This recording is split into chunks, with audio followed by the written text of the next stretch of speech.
Números, a linguagem universal. Distribuição, sinapse.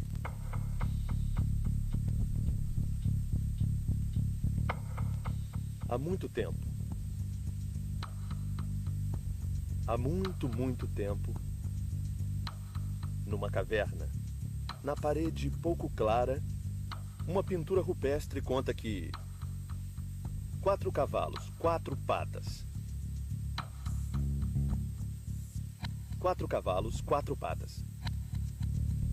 Vamos esquecer os cavalos e as patas e vamos pensar somente no número 4. Passando de 4 cavalos ao 4 por si só.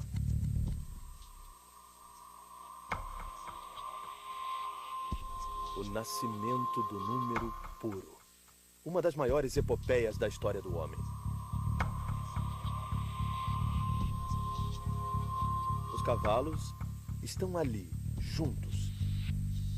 Para dizer quantos são, é preciso não querer distingui-los e, ao mesmo tempo, ter certeza de que cada um deles não é um dos outros 3.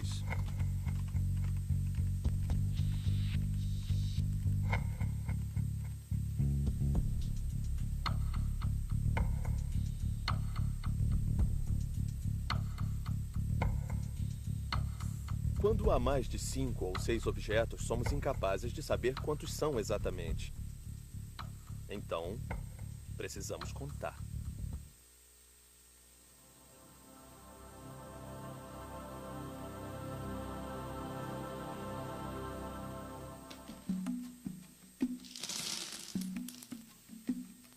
Um carneiro, um entalhe. Um carneiro, um entalhe. Um carneiro, um entalhe. Tantos entalhes quanto carneiros. É, mas quantos entalhes? Tantos quantos carneiros? É, mas quantos? Do mesmo modo que tinham aprendido a conservar o fogo, os homens aprenderam a conservar os números.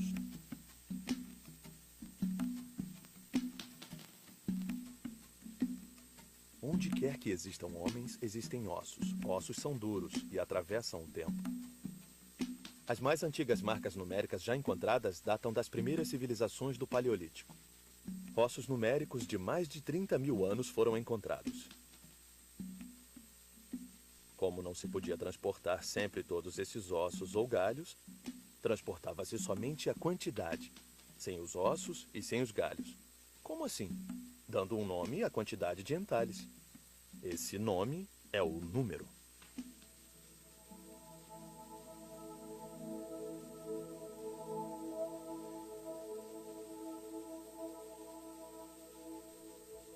E onde quer que existam homens, existem corpos. Para assegurar essa função de memorização dos números, sem ossos, madeiras ou pedras, o homem utilizou o que sempre estava ao alcance das mãos, seu próprio corpo. Mas claro que nesse caso, sem fazer entalhes. Os homens passaram a atribuir um número a cada parte do corpo. Os dedos da mão, claro, mas também os dedos dos pés, dos braços, as pernas, o torso, a cabeça, as falanges e as articulações. Todos esses lugares do corpo se transformaram em lugares de números.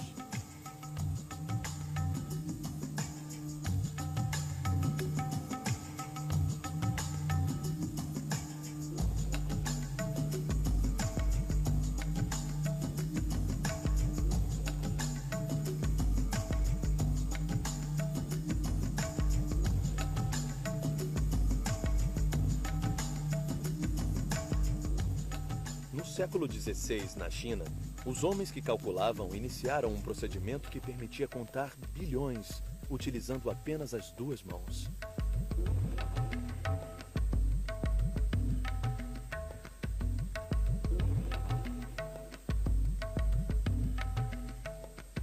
Vamos imaginar que a natureza tivesse nos dado uma mão diferente, uma mão circular, com os dedos dispostos simetricamente em volta da palma da mão, atrás da qual estaria o punho. Teríamos uma mão radial com dedos distribuídos simetricamente. Qual seria, então, o primeiro dedo? Como e em que ordem começar a contar?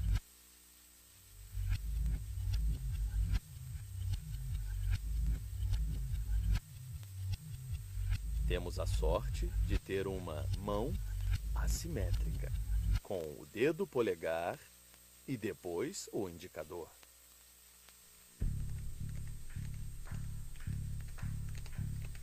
Vamos voltar à parede.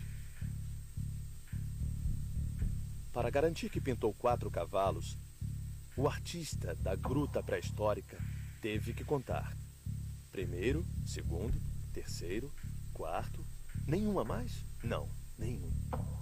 Como artista, os enumerou um a um até o quarto. Ele podia afirmar que só havia 4 e não mais. Assim apareceram as 2 inseparáveis funções dos números, a função cardinal para expressar a quantidade e a função ordinal para a ordenação.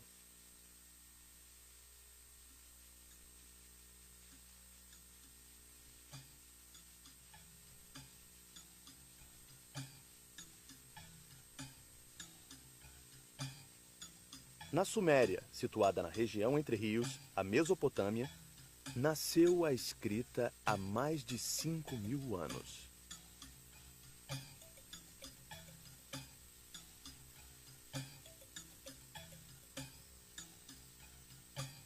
Disse que foi elaborada para a gestão do império, das terras, dos rebanhos, dos grãos, dos homens, mas claro, era preciso quantificar.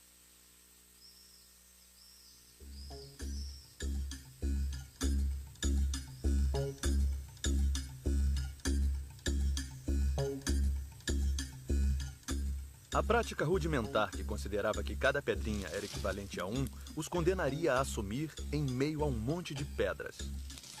Então, alguém teve a ideia de substituir um monte de pedrinhas por uma única pedra.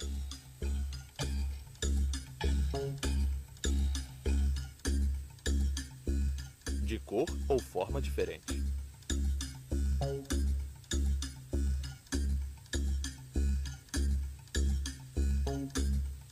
Na Mesopotâmia, as diversas quantidades foram representadas por pequenos objetos geométricos, discos, cones, cilindros ou bastonetes feitos de argila.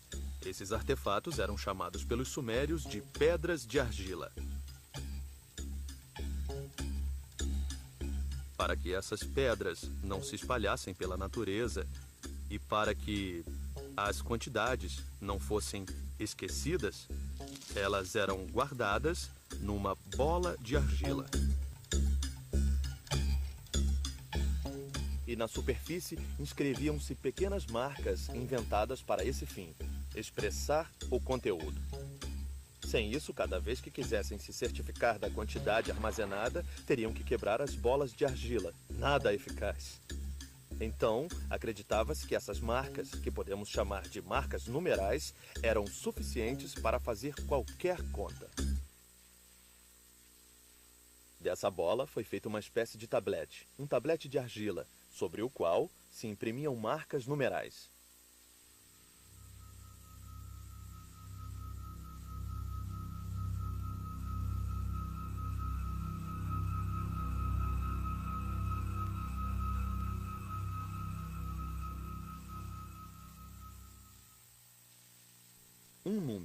Um número para quando fosse necessário dizer quanto.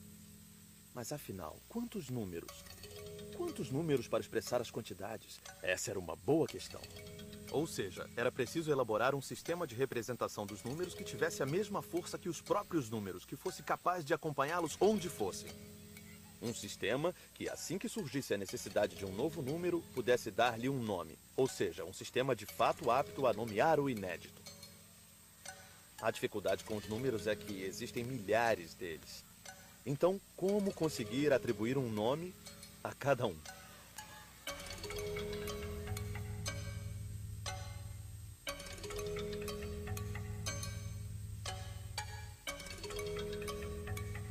É necessário nomear de maneira sistemática. É preciso um princípio.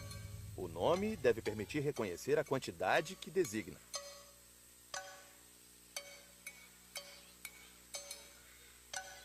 Então, vamos começar com uma pequena quantidade de nomes e, a partir deles, tentar produzir todos os outros.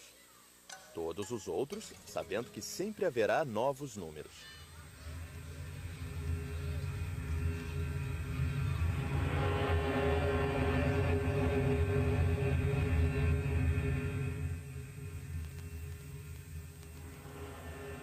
Algumas civilizações se contentaram com apenas alguns nomes que atendiam às suas necessidades. 1, 2, 3, muitos.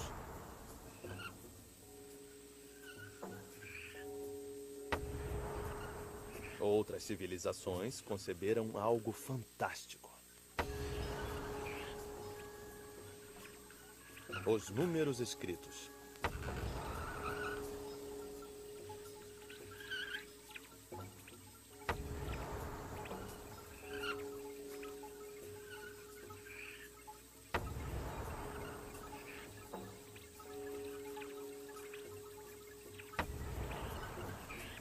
Um número é uma combinação de algarismos.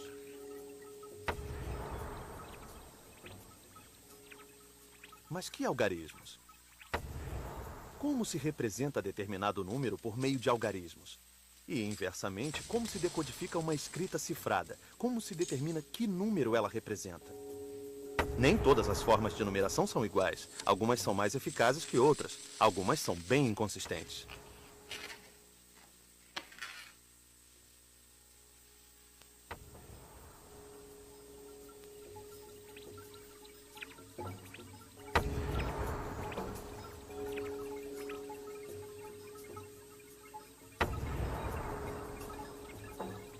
Cada sociedade humana colocou em prática procedimentos destinados a representar os números de maneira econômica. Com poucos símbolos, representar muitos números. Esse é o princípio-chave das numerações. Em vez de contar somente por unidades, em que cada número é uma soma de 1 mais 1 mais 1 mais 1, começou-se a contar por lotes. Esses lotes são a base da numeração. Uma base é um número de unidades agrupadas para formar uma unidade de ordem superior.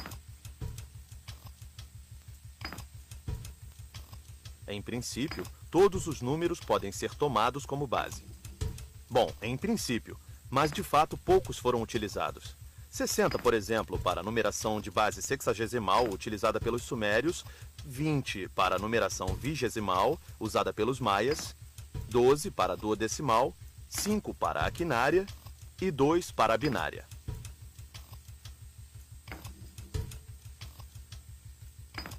Mas a base mais utilizada no mundo é a decimal, ou seja, de base 10.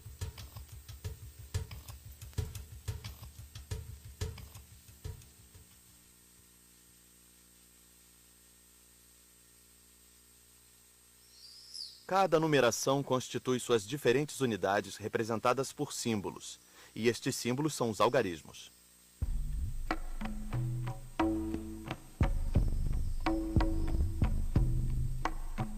Um prego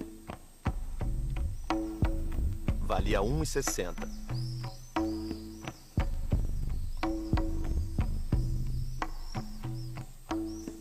Um caibro valia 10. Estes foram os primeiros algarismos usados pelos sumérios há 30 séculos.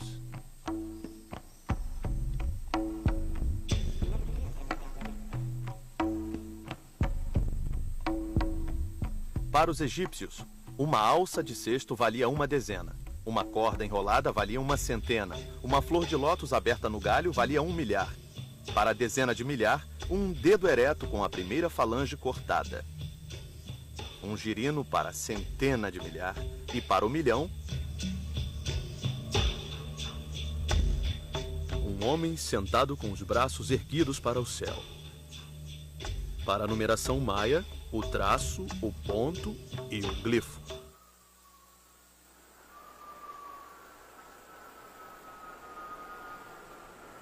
Algumas civilizações optaram por não criar novos símbolos, preferiram utilizar seus alfabetos. Alfa, beta, para os gregos. Aleph valia 1, Bet valia 2, Gimel 3 para os hebreus. Isso é o que chamamos numeração alfabética.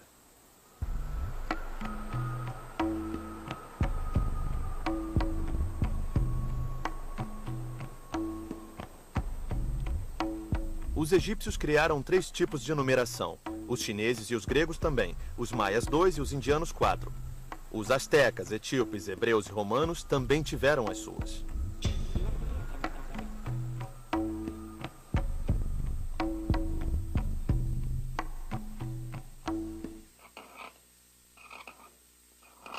Nas numerações mais inconsistentes, chamadas aditivas, um número é a soma dos algarismos que o representa. Cada número é repetido tanto quanto for necessário. Assim, 300 é igual a 100, 100 e 100. Na numeração romana, o valor de um algarismo é independente da posição que ocupa na escrita do número.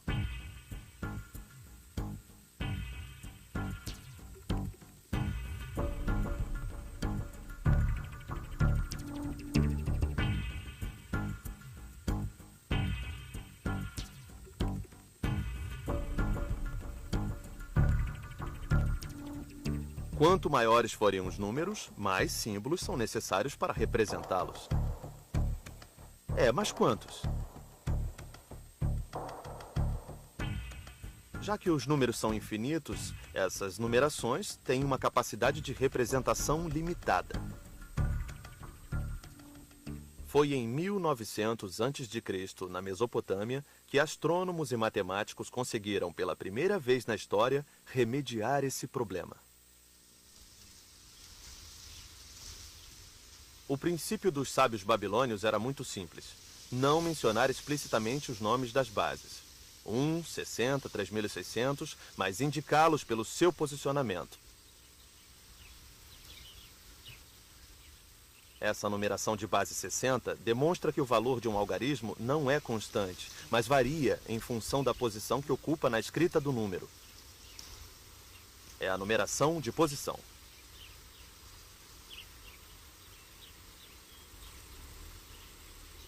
No sentido literal, a posição determina. Ela vale certa quantidade. Foi a primeira numeração capaz de representar potencialmente todos os números.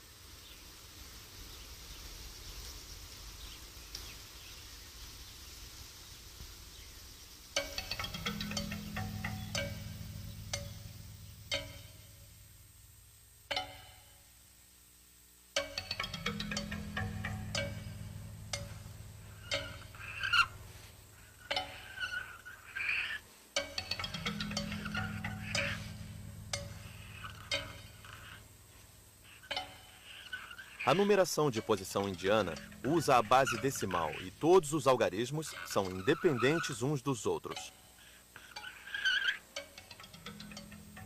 O primeiro registro dessa numeração de posição encontra-se num texto sânscrito chamado Lokavibhaga, As Partes do Universo, no qual aparece o seguinte número: 14.236.713. De fato, os números são escritos por extenso, mas o princípio da posição está presente. Foi escrito seguindo uma sequência de 8 números.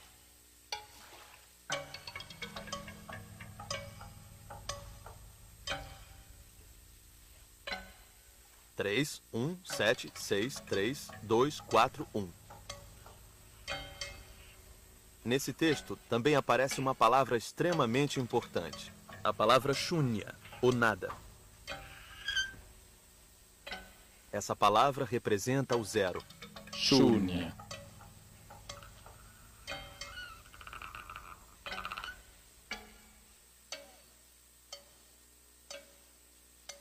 Shunya. Traduzido em árabe é Sıfır. Traduzido para latim é Zephyrum. que virou. Zero. Nas diferentes línguas, o último algarismo a ser criado, Sıfır. o zero, deu nome ao conjunto de algarismos.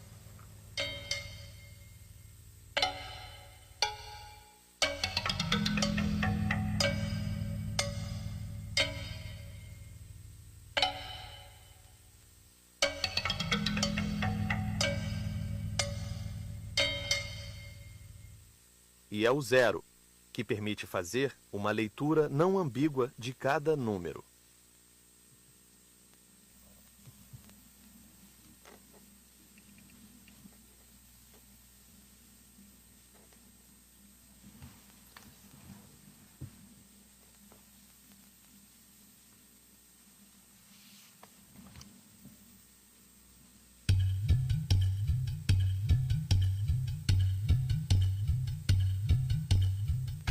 Como cada posição vale certa potência da base, ela não precisa estar representada explicitamente na escrita do número.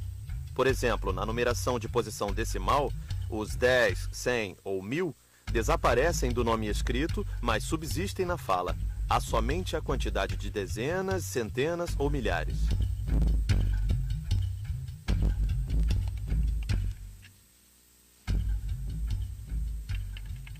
Para nós, é algo comum na prática, mas de fato foi uma revolução na história humana. Outra vantagem: quanto maior o nome, maior o número e vice-versa. Comparem, por exemplo, com a escrita romana.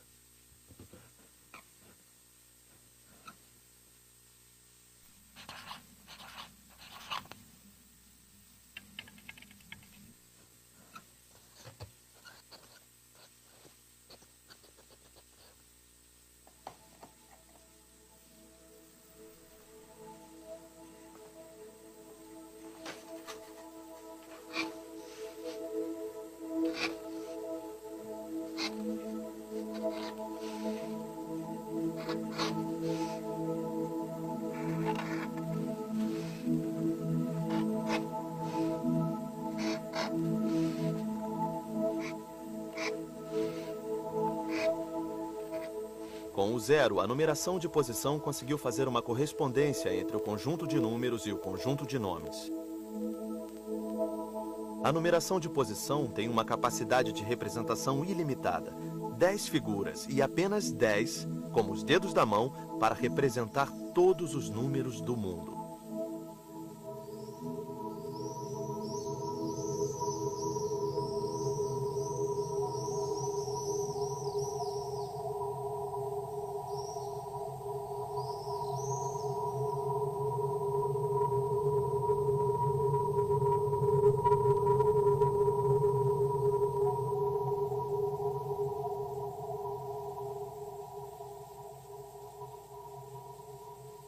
Os homens que calculavam na Índia, no século V, e depois os árabes, seus seguidores, inscreviam os algarismos diretamente no chão, na terra ou na areia.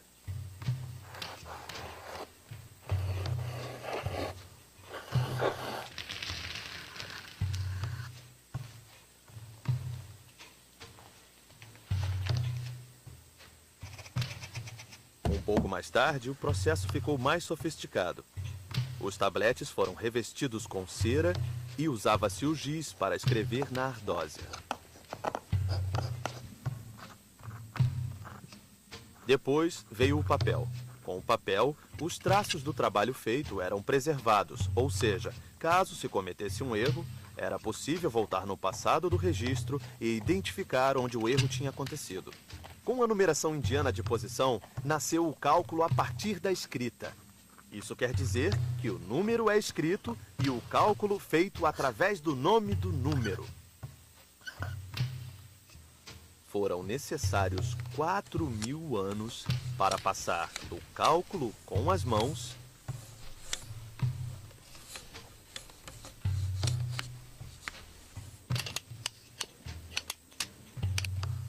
ao cálculo feito à mão.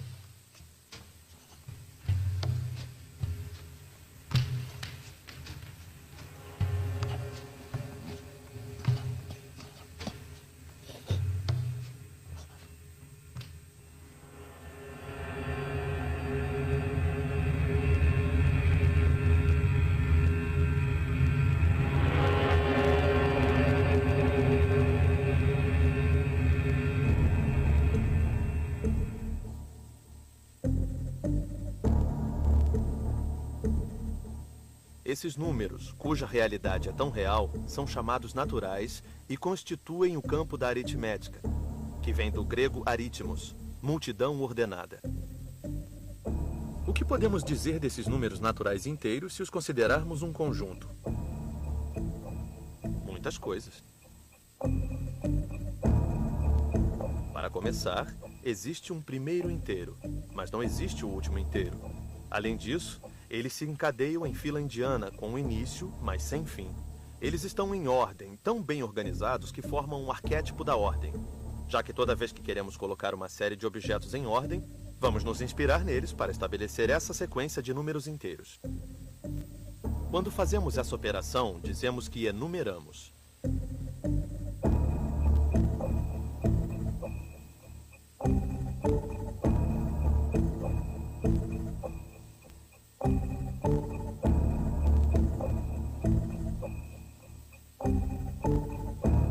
Conhecer esse conjunto de inteiros naturais foi e ainda é um dos assuntos privilegiados dos matemáticos.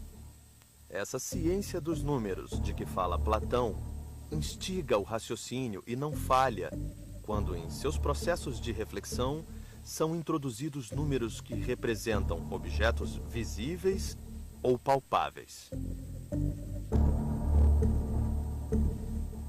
Que ferramentas estão à disposição para, de fato, conhecermos esse conjunto de números? As 4 operações, sendo 2 pares de operações inversas: a adição, a subtração, a multiplicação e a divisão. Mas, principalmente, a divisão.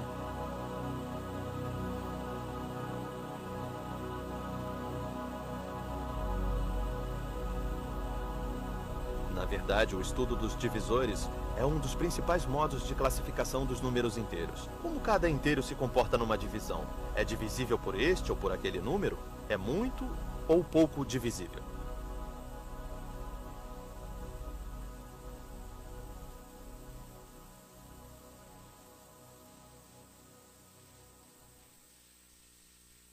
(60) Vamos pensar nos seus divisores. 1, 2, 3, 4, 5, 6, 10, 12, 15, 20, 30, 60. 12 divisores.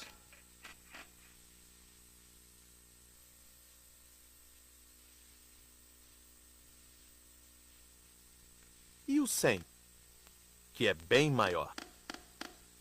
Os divisores são 100, 50, 25, 20, 10, 5, 4, 2, 1. Para o número 100, são 9 divisores, ou seja, 3 a menos que para o 60. É justamente porque 60 é muito divisível que a hora foi dividida em 60 minutos e 1 minuto em 60 segundos. O 60 trouxe em seu rastro seu múltiplo 360, que forneceu a medida dos graus dos ângulos, dos arcos e dos círculos.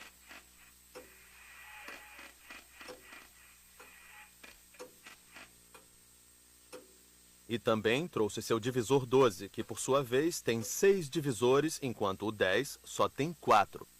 Por isso, é mais vantajoso usar a dúzia em vez da dezena.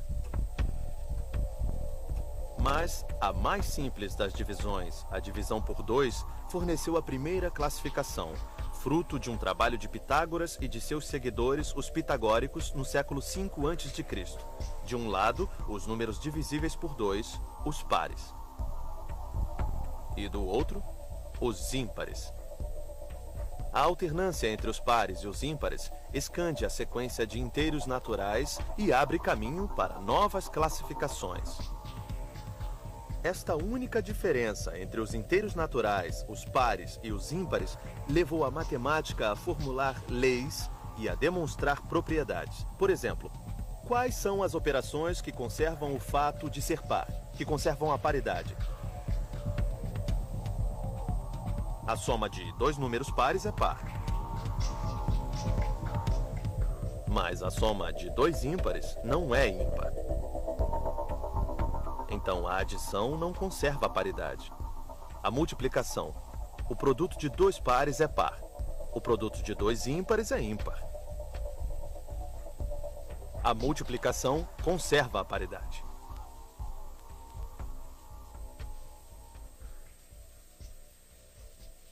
Assim iniciou-se a teoria dos números, a aritmética. A rainha de todas as matemáticas seguiu a fórmula de Friedrich Gauss, o príncipe da matemática que viveu na Alemanha no início do século XIX. Regularidades desestabilizadoras e inesperadas. Distribuições estarrecedoras e inexplicáveis.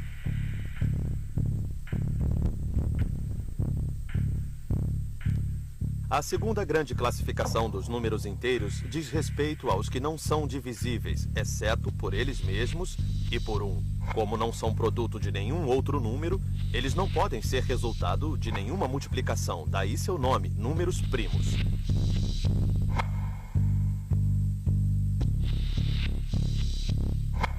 Euclides, o bom e velho Euclides, o pai do livro de matemática mais célebre da história, Os Elementos, demonstrou há mais de 2000 anos que qualquer que seja o inteiro, ou ele é um número primo, ou é produto de números primos.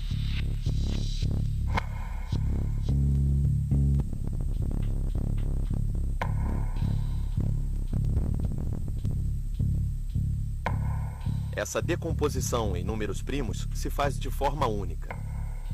Esse resultado é de suma importância. A existência e a unicidade dessa decomposição permitem associar a qualquer número inteiro a coleção de seus divisores primos. Essa coleção, que de certa maneira, forma sua identidade.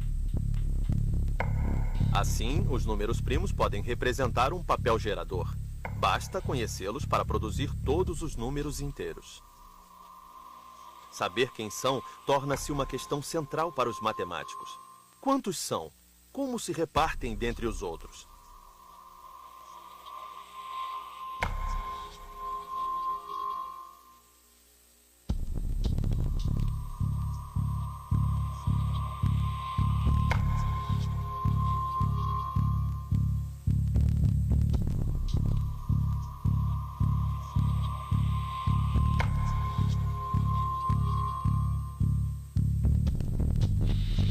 Por mais longe que se vá nos números inteiros, haverá sempre números primos.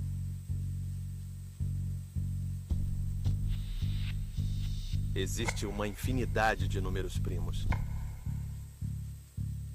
E os matemáticos alimentavam esse sonho louco, encontrar um dispositivo ou uma fórmula capaz de produzir todos os números primos, mas ainda não chegaram lá.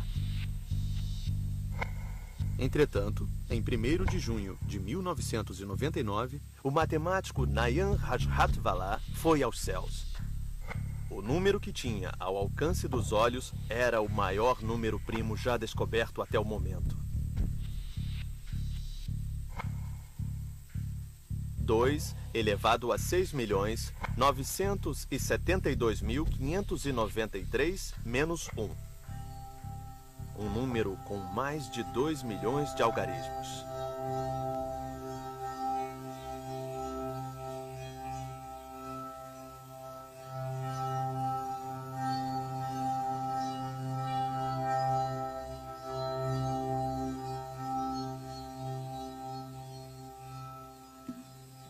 Desde a origem dos números, cujo objetivo era apenas enumerar, o império da matemática não parou de crescer, aumentando sua área de abrangência. Longo caminho percorrido, no qual cada extensão marca uma transformação determinante da ideia de número. Despindo-se progressivamente de sua aparência quantificável, o número cobriu-se aos poucos de um aspecto calculável. Shunya.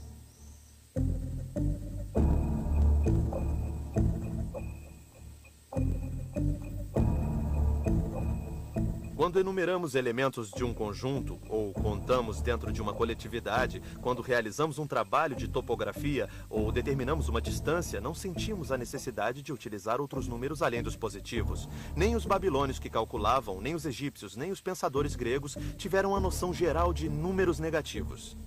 Isso porque não podiam ter a noção de números negativos, já que não dispunham da noção de zero. Shunya. Então, muito provavelmente, os primeiros a utilizar a noção de números negativos foram os matemáticos indianos, que desde o século 6 ou 7 os empregavam por necessidades contábeis. Contrariamente aos bens, que eram representados por números positivos, havia as dívidas que eram escritas como quantidades negativas.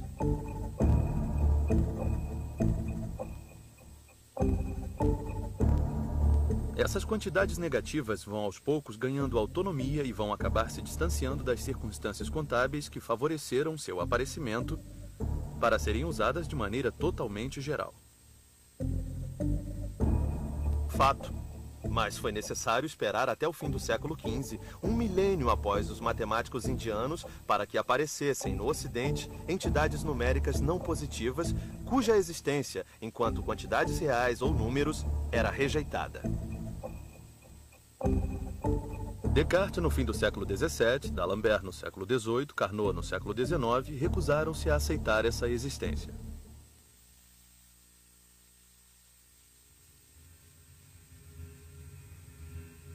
A questão foi resolvida pelas crianças nos estacionamentos no início do século XXI.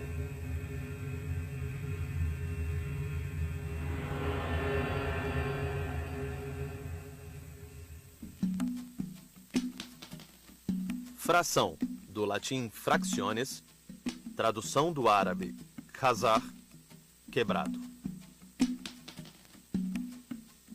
As frações são números quebrados.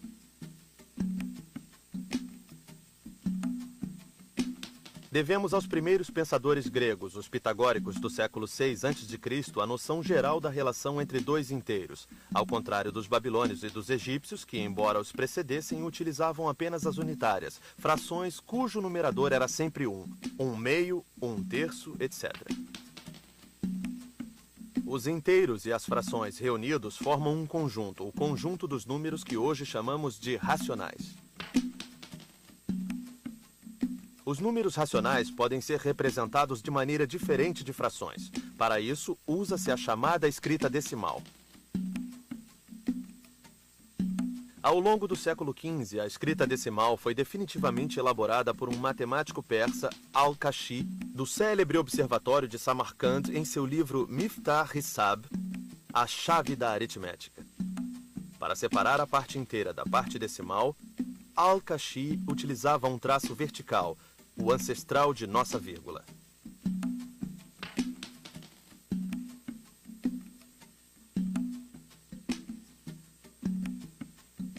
Por conta dessa origem, os números com vírgula foram durante muito tempo conhecidos no Ocidente como frações turcas.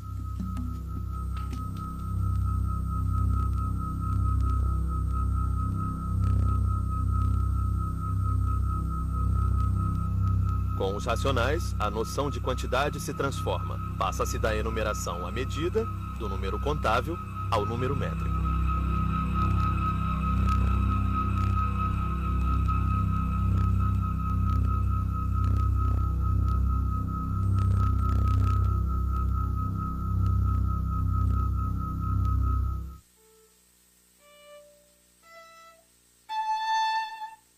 Uma corda esticada dedilhada no meio. O som produzido é 1/8 acima em relação ao som obtido pela corda inteira. Na mesma corda, 3/4 de seu tamanho. O som produzido é 1/4 acima em relação ao som obtido pela corda inteira. Dedilhada agora a 2/3 de seu tamanho, o som é 1/5 acima em relação ao som obtido pela corda inteira. A música é irmã da matemática. É a ciência das relações numéricas que regem os intervalos. Tais descobertas foram feitas há 2.500 anos pelos pitagóricos. Estabelecendo uma relação numérica entre dois fenômenos físicos, a acústica e a medida da corda, os pitagóricos abriram a porta a um novo modo de conhecimento da natureza que coloca o número no centro do dispositivo. Eles desenvolveram um verdadeiro místico numérico. Para Pitágoras e seus adeptos, são os números que regem o universo. Muito além do que a quantidade pura, eles constituem os próprios elementos do universo, a essência das coisas. Para eles, os números têm que dizer tudo o que existe.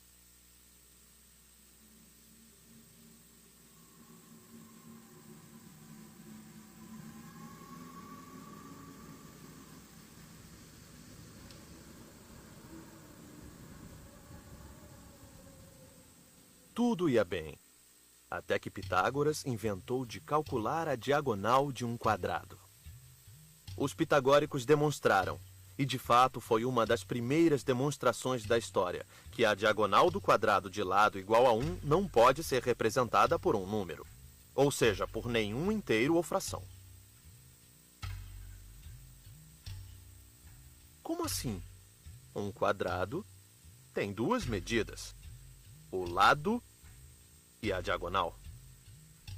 O tamanho de um determina o do outro.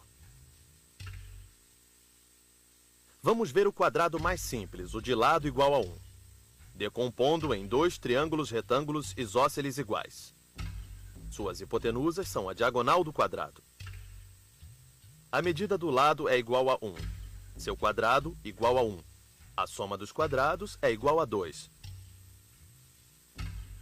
Então, o quadrado da hipotenusa é igual a 2. Qual é o número cujo quadrado é igual a 2? Não existe nenhum número cujo quadrado é igual a 2. E, no entanto, olha só, ele se revela aos meus olhos. É um questionamento terrível. A teoria falhou ao apontar o que existia: crise. Essas grandezas geométricas escapam à numeralidade, são designadas como inexprimíveis. Não há palavras numéricas para dizê-las. Os números não dizem mais o mundo. Foi necessário esperar quase 2000 anos por uma definição majestosa para que esta entidade numérica, que se recusava a estabelecer uma relação racional com a unidade e cujo quadrado é 2, passasse a integrar o império dos números. Seria, a partir de então, o número irracional, raiz quadrada de 2.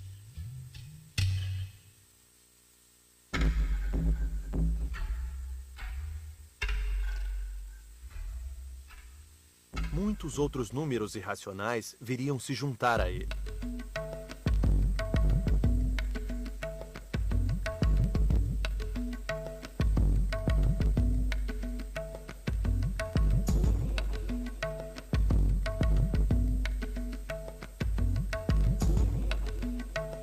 Desde a alta antiguidade, os homens que calculavam perceberam que qualquer que fosse seu tamanho, todos os círculos tinham algo em comum. Seu diâmetro e sua circunferência mantinham a mesma relação.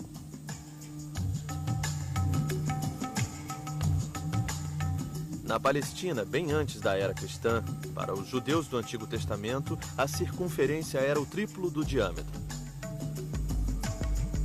No Egito, século 17 a.C., 4 vezes 8 nonos ao quadrado.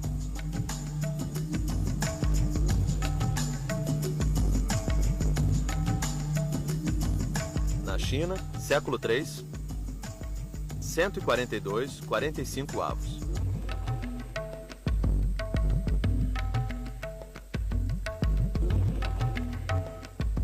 No século 3 a.C., em Siracusa, o que dizia Arquimedes? Para todo círculo, a circunferência é maior que o triplo do diâmetro em menos do que 1/7, porém em mais do que 10/71 avos.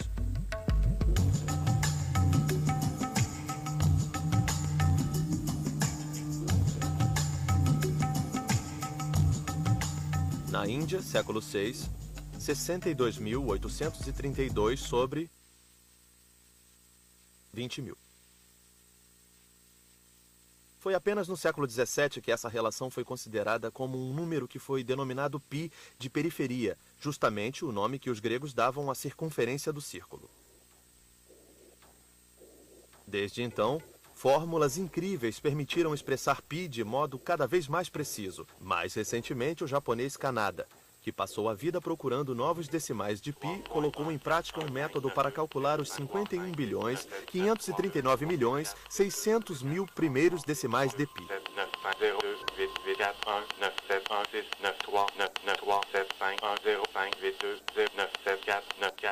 Mas será que π pode ser representado por um número racional?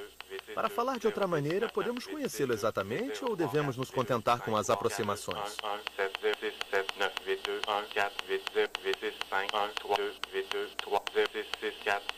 O matemático Legendre estabeleceu a irracionalidade de π. Não era mais necessário representar π por uma fração. 7, 2, 5, 3, 5, 9, 4, 0, 8, 1, 2, 8, 4, 8, 1, 1, 1, 7, 4, 5, 0, 2, 8, 4, 1, 0, 2, 7, 0, 1, 9, 3, 8, 5, 2, 1, 1, 0, 5, 5, 5, 9, 6, 4, 4, 6, 2, 2, 9, 4, 8, 9, 5, 4, 9, 3, 0, 3, 8, 1, 9, 6, 4, 4,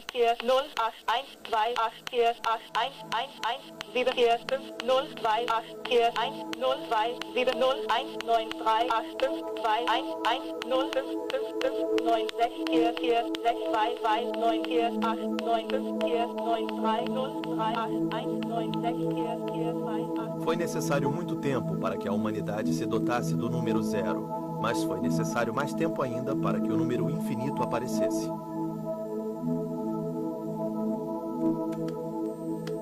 Durante milhares de anos, a ideia difundida no Ocidente era de um infinito em direção ao qual poderíamos caminhar, mas que de fato não tínhamos o direito de atingir, um infinito pensado como finito em expansão ilimitada.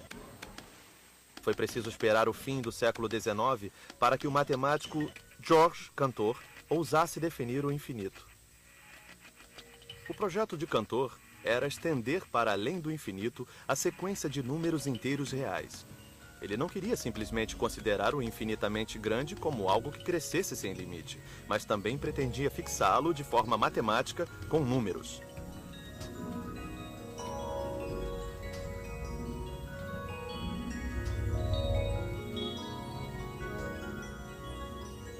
Cantor dizia não ver o que poderia nos frear nessa atividade criativa de novos números.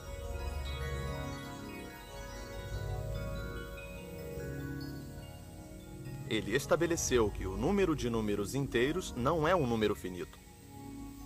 Isso era o primeiro infinito.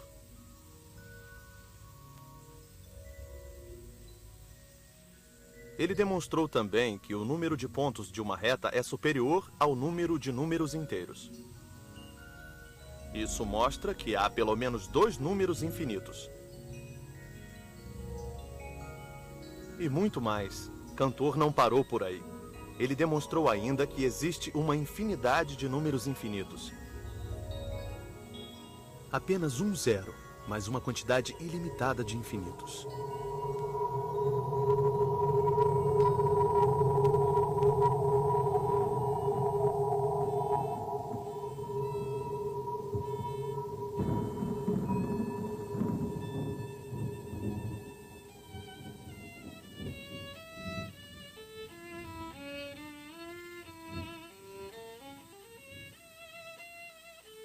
O livro da natureza é escrito em linguagem matemática.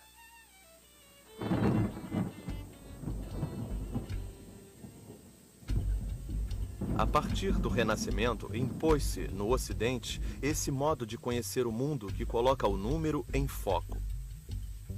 Conhecer um fenômeno é expressá-lo por uma lei entre grandezas físicas, colocando em jogo relações quantitativas.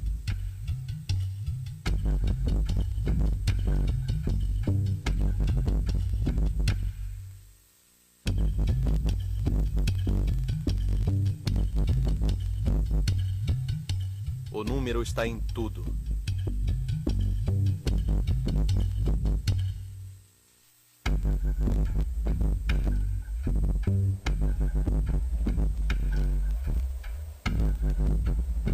A eles a responsabilidade de dizer o real. A ditadura do número se instaura.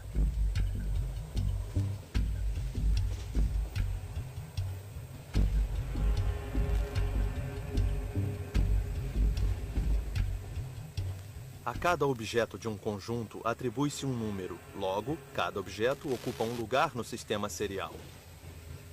Eis a enumeração.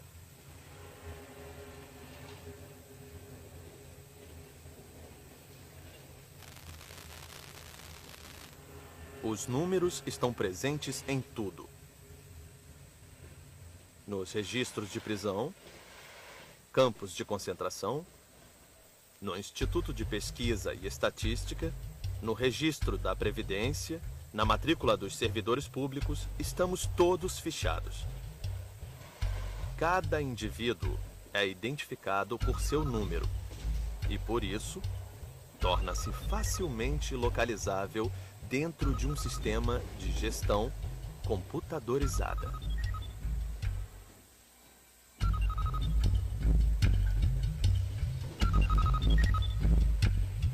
Podem saber de mim tudo o que quiserem apenas consultando meu RGPS. Tente com nomes. É impossível. Com os números, é bem possível, pois os números são sequenciais, um depois do outro.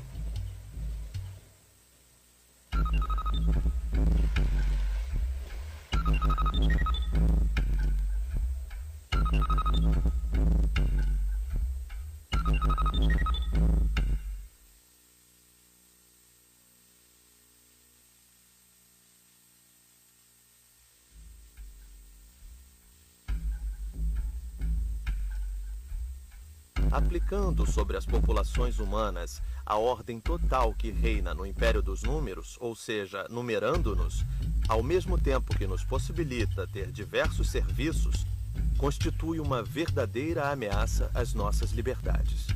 Um único computador pode nos identificar e apontar todos os atos de nossa vida. Não é sonho ou pesadelo, mas é a realidade atual. E o que dá aos computadores sua potência extraordinária é a numeração binária. Ela usa apenas dois algarismos, o 1 e o 0. Para os computadores é a própria simplicidade. Simplicidade essa que vem do fato de existirem apenas dois modos. 1, 0, ausência, presença, sim, não. Acende quando existe o 0, desliga quando há 0, 1, 2, 3, 4, 5, 6, 7, 12, 20, 60, 100, 1000, 1 milhão.